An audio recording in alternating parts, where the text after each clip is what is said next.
Existem trabalhos de base mesmo da igreja que muitas pessoas não conseguem fazer porque elas são soberbas. Elas não conseguem fazer porque elas são soberbas, né?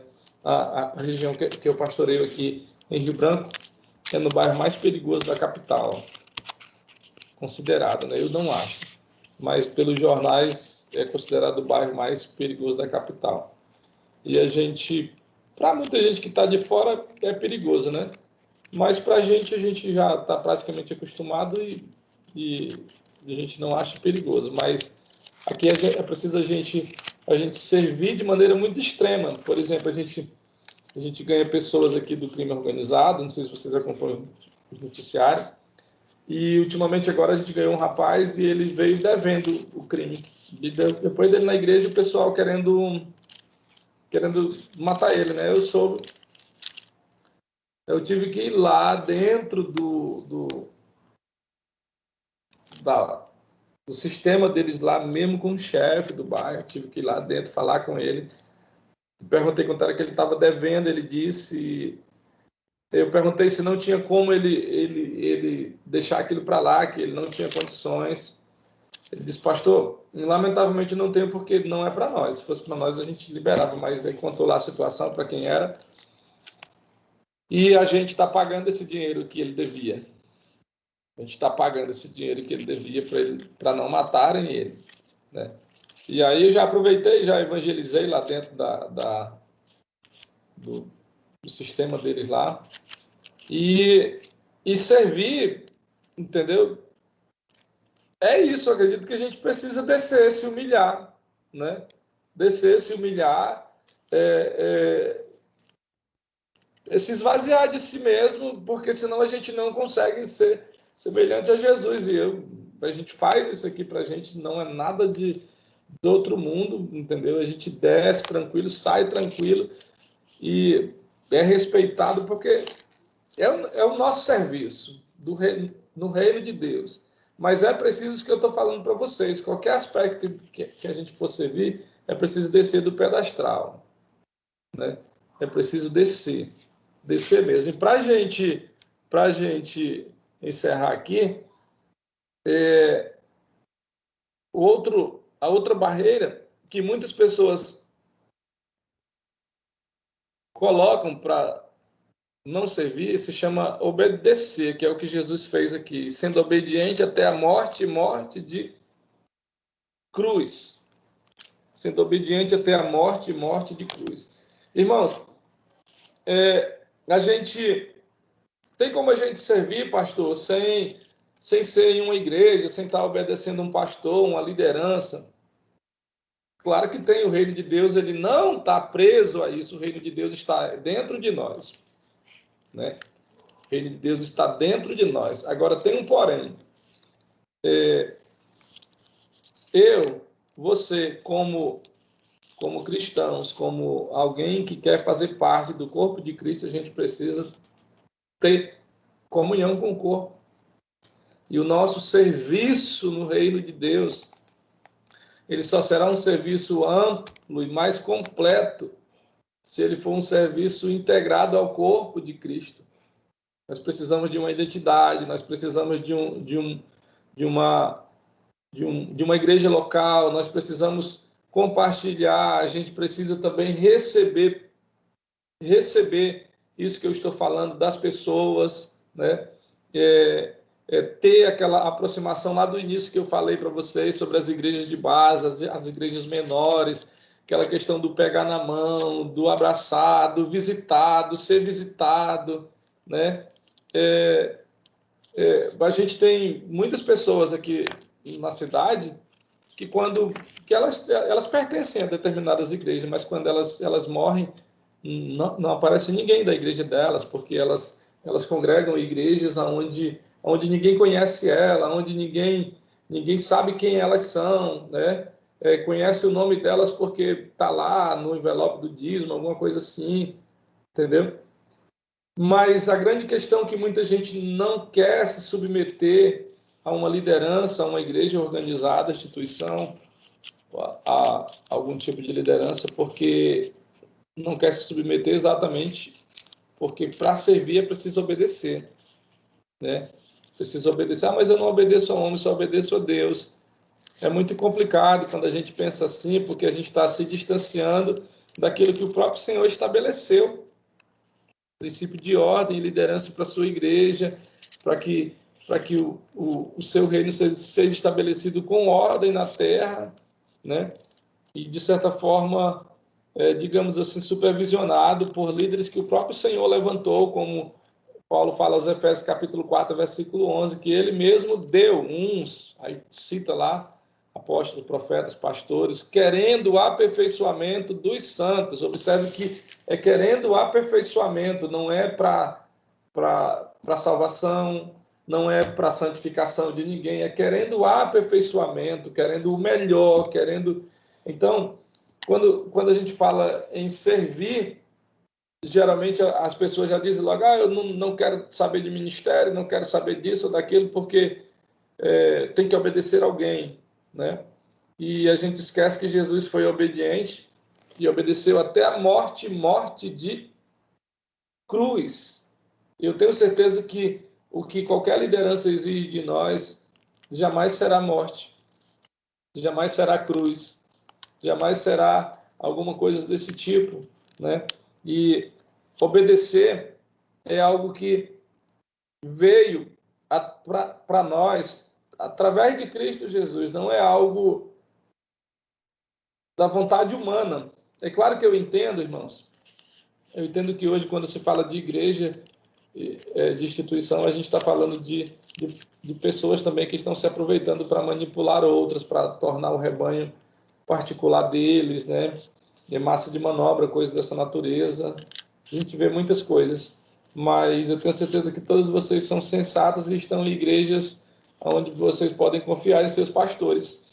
Mas a ideia do que eu estou falando aqui, o meu pensamento é de pessoas sérias, é de uma liderança séria, de uma liderança que motiva a igreja a ganhar almas, a discipular, a ajudar o próximo. Sabe aquelas coisas mesmo da igreja mesmo, né? Olha, você tem que ajudar o próximo, você tem que fazer aquela sopa que você está pensando em fazer lá para sua rua, para os meninos que não só tem uma refeição durante o dia, você tem que ir no hospital, você precisa evangelizar os presídios, sabe, naquela liderança que leva, que move você mesmo a um serviço para o reino de Deus, né? Para um serviço amplo do reino de Deus, que aí inclui a gente alcançar o ser humano em todas as esferas, né? A esfera espiritual, a esfera emocional e a esfera física, social. E é isso que é servir. Então, essa dificuldade que muita gente tem de obedecer, ela precisa ser avaliada. Avaliada se de repente, é porque eu não confio no fulano, porque o caráter é isso, o caráter é aquilo. Acredito que a gente deve pensar nisso e sabe, pensar se a gente está realmente certo, né? Convicto de que é aquilo que Deus quer que a gente pense da nossa liderança. E se na realidade essa for a realidade, eu acredito que pessoas assim não são dignas da confiança de pessoas que são servas tão sinceras, né? Mas é preciso que a gente quebre essa barreira da questão do obedecer, da questão de se humilhar, a questão de esvaziar-se de si mesmo e de se identificar em Cristo, para a gente poder servir. Irmãos, eu tenho dito isso. Cristãos que se dedicam a servir, você pode ter certeza do que eu estou falando. Talvez você ainda não entrou em um estado depressivo ou de transtorno de ansiedade, porque você se dedica a coisas simples relacionadas ao próximo. Coisas simples. E tem gente que está esperando ganhar na Mega Sena para poder ajudar os outros. E estão atormentados, depressivos, perturbados com dívidas, com isso, com aquilo. E não se dedicam às coisas simples. Você pode observar que Jesus ele não é contra a riqueza, mas ele não nos ensinou a buscar riquezas, coisas altíssimas, grandes, que ele nos ensinou que se isso vier a acontecer, seja algo livre, algo que venha para a bênção, não para a maldição, algo que de fato venha para preencher, né, a pessoa, para realizar a pessoa como humano, não como uma mera ansiedade para crescimento, para ostentação. Então, as pessoas que se dedicam a coisas simples, elas são realizadas. São realizadas. Você pode observar a vovozinha que se dedica ali a cuidar das plantinhas, a cuidar dos netos, né? A fazer aquele cafezinho para quem chega, a atender todo mundo bem. Você pode observar que essas pessoas são felizes. Pessoas, o neto, os filhos têm prazer de ir lá na casa delas, entendeu? Mas pessoas que vivem de mau gosto na vida, elas nunca tiveram prazer de servir, elas sempre tiveram crises dentro de si. Tem um certo pensador que ele diz que a vida se torna mais bela quando nós colocamos a serviço do próximo. E é o que Jesus nos ensinou, viver para servir. E é interessante que a gente pense que tudo que Jesus falou com relação ao seu reino, para nós servirmos, parece assim, é para o reino de Deus poder explodir, poder crescer na face da terra. Ora, pensando assim, Deus não precisaria nem de nós, que os anjos queriam fazer o que a gente faz aqui e eles teriam mais capacidade para isso, mas Deus quis eu e você, humano, defeituosos, cheios de falhas, entendeu? E Deus quis nós, não foi exatamente para o crescimento do reino dele, que eu tenho certeza que se fosse anjos evangelizando, Jesus já teria voltado. Se fosse anjos discipulando pessoas, nós já estávamos no céu. Mas ele quis nós, porque eu não sei, mas ele quis nós, entendeu? Então, a razão dele querer que a gente sirva não é para o egoísmo do próprio Deus, é para a própria realização nossa. O servir, ele completa o ser humano. Ele completa o ser humano quando esse serviço é para o nome de Cristo ser exaltado. Você pode ver também que pessoas que elas servem sem esse princípio, né, da autorrealização, de estar servindo o seu mestre, o seu Senhor, aquele que deu a vida por ele lá na cruz. Quando pessoas não servem assim, quando elas se frustram, elas saem falando mal de você, saem falando mal da igreja. Às vezes elas ajudam, mas elas ficam querendo recompensa, querendo que o nome delas seja badalado, seja reconhecido. É um congresso, se o nome delas não estiver lá na lista, no final do congresso, como agradecimento, elas se desviam, né? Pessoas que se não tiveram oportunidade na igreja, elas ficam doidas, elas não conseguem serem realizadas ali, ouvindo a palavra lá sentadinha no banco, na cadeira delas, elas não conseguem, elas têm que estar no pódio, porque elas são doentes internamente falando, elas não conseguem entender o que é servir, né? Elas não conseguem entender o que é servir, e elas querem ser estrela, e na realidade, quanto maior você for nessa questão de liderança, mais escravo você está sendo de Cristo, mais escravo, porque eu duvido, irmão, qual é o trabalho braçal de um dia de serviço, de 8 horas de serviço, que vai superar 1h30 de uma mensagem de alguém pregando. Todas as vezes que eu termino de pregar na igreja, e principalmente quando tem aqueles momentos de oração, assim, vocês sabem que puxa, né? Que você sente que tem uma opressão ali, ninguém está querendo, que o inferno inteiro não está querendo que aquelas obras do mal sejam quebradas ali, quando você ora, quando você declara sobre o povo a bênção de Deus, principalmente nesses momentos assim, quando eu termino de pregar, eu já me sento. De vez em quando chegam lá, pastor, o que é que o senhor tem? Eu disse, cansado, eu estou trabalhando aqui, estou servindo, e às vezes as pessoas entendem como que se isso seja algo de superioridade, mas na realidade nós somos escravos tanto de Cristo como do povo, e a gente está servindo. Então, quando a pessoa não entende isso, ela quer a fama, né? Ela quer fama, e quando ela é decepcionada, irmão, entendeu? Ela cai do cavalo. Aí vem a angústia, vem a frustração, vem o desespero, e no final de tudo ela fica perguntando onde está Deus. Ora, Deus esteve onde ele está, sempre onde esteve, nas coisas simples. Você pode ser pregador de uma grande multidão, mas a simplicidade de servir tem que estar dentro do coração, né? Você pode ter muitos seguidores, ser pastor de uma grande igreja, e isso pode muito bem não subir ao seu coração para lhe deixar soberbo, né? E isso será um bálsamo para a vida das pessoas, para a nossa vida em particular. Então, quando a gente fala de servir, não é para o bem de Deus, para o bem do reino de Deus. Eu fico pensando, às vezes, estaria Jesus certo quando ele diz para a gente virar outra face? Se te chamarem para caminhar 1 milha, caminha 2. Se pedir uma capa, dá também a túnica. Vocês já pensaram que tudo isso é só para o nosso bem? A pessoa que, se você se humilhar para ela, ela pode até pensar, isso é um besta, um qualquer aí, não sabe o que está fazendo. Mas o bem maior é para nós, né? E vocês sabem muito bem que quando a gente é injuriado, que você tem que retrair a ira, os sentimentos ruins, você até adoece, né? As irmãs sabem muito bem disso, nasce somente nas mulheres mancha roxa no corpo, porque se estressou demais e teve que se controlar, né? Assim, irmãs? Né? Mas tudo aquilo é bálsamo para a sua alma. Talvez você não consiga entender por que você tem que fazer isso com as pessoas, mas fique tranquila, não é para o bem delas, não.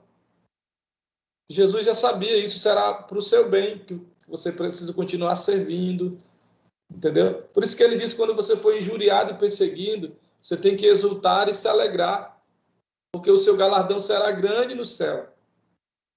E aí, irmãos, só para nós encerrar, sabe o que está reservado para os servos? Queria que vocês escutassem isso, com os ouvidos bem abertos. Exaltação, Deus exalta. Viu? Deus exalta. Deus exaltou Jesus soberanamente, deu um nome a ele que é sobre todo nome. Observe, ele aniquilou-se a si mesmo, humilhou-se a si mesmo, foi obediente até a morte de cruz, mas Deus lhe exaltou soberanamente. Então, os servos, eles serão exaltados. Os servos, eles serão erguidos ao seu tempo, entendeu? E ele tem um livro no céu chamado Livro das Obras, e quando nós servimos, as nossas obras são anotadas lá. Eu sei que isso aqui não deve ser também a nossa motivação para servir, né, no reino de Deus, mas lá no céu tem um livro chamado Livro das Obras, e todas as coisas que muita gente nem viu você fazendo, nem voltou para agradecer, elas são anotadas lá, entendeu? E quando eu estava falando desses princípios relacionados à oração, né, não é que a oração ela seja menos importante, mas é que a oração ela tem que estar acompanhada de sentimentos dentro de nós, sentimentos verdadeiros, né? A nossa ausência de Cristo, a ausência de Cristo em nós, ela impede nossas orações serem respondidas. E pode ter certeza que se você se dispor para servir, seja as pessoas que você mais tem dificuldade para ter empatias a elas, entendeu? Se você conseguir servir a elas como que esteja servindo o próprio Cristo, entendeu? Você vai ser exaltado, você vai ser recompensado pelo seu serviço. Talvez a dificuldade esteja muito grande, a perseguição muito grande, porque você está servindo, mas o segredo é não parar. O segredo é não parar, né? Eu sei que cada dia está se tornando muito difícil para a gente fazer alguma coisa no reino de Deus, porque as pessoas elas não conseguem entender muitas coisas simples do reino de Deus.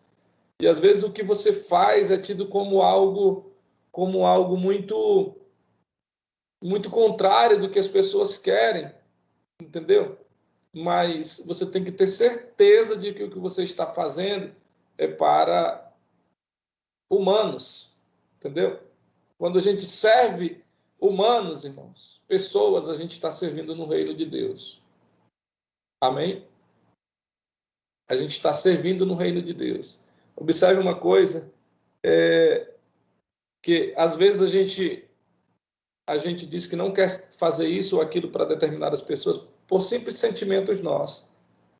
Mas um dos segredos para nós servir o próximo é não olhar para as características das pessoas, mas olhar para dentro delas. Jesus só alimentava multidões porque ele não olhava para quem estava lá na multidão. Entenderam? Não olhava para quem estava lá na multidão. E quem era que estava lá? Os que iriam lhe abandonar, os que iriam lhe negar, os que estavam ali para tentar armar para ele. Mas Jesus olhava para dentro das suas almas, das necessidades humanas. Se você olhar assim, você vai ver que vale a pena estar existindo aqui para servir.